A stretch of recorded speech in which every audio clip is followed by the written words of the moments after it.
Chris in Long Island, New York. Welcome to Coast. Say hi to David Wilcock. Hey, Jimmy. Hey, Dave. How you guys doing? Doing good, Chris.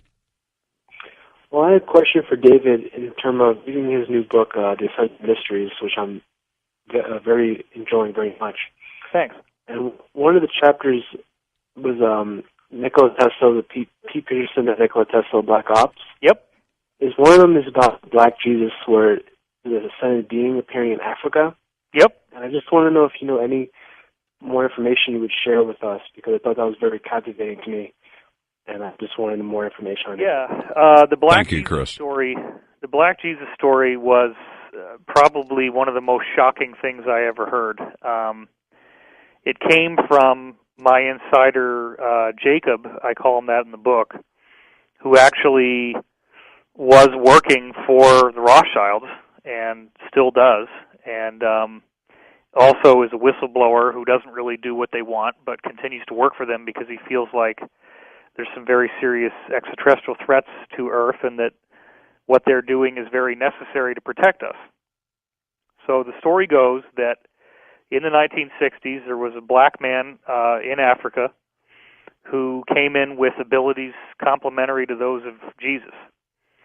And he was performing miracles. He was starting to get people to listen to what he had to say.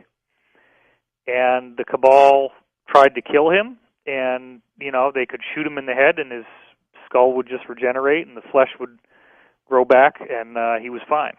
And, so the crazy story that I heard, and remember, I was told at the time that if I disclosed this, that I would be killed, and I ended up putting it in the book anyway. But the story was that this guy, they finally said, okay, we're going to bring you to the United Nations and share your message with the world.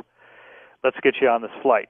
They bring him on this flight, and instead of bringing him to the United Nations, they shot him repeatedly, and then actually had some kind of meat grinder device, and basically like a bandsaw, I guess, and sawed up his body into a whole bunch of pieces, put him in these very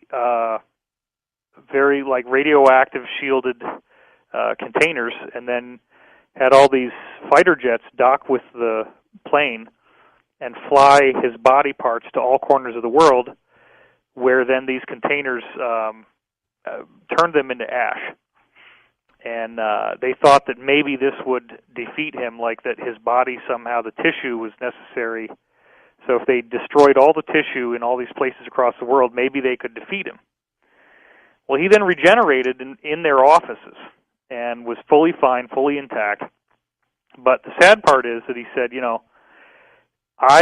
you guys so badly do not want me to be here that I am not going to be able to do any more. You're going to get what you want, but bear in mind that in the future, many others like me will be coming, and when they do, you will not be able to stop us. Wow.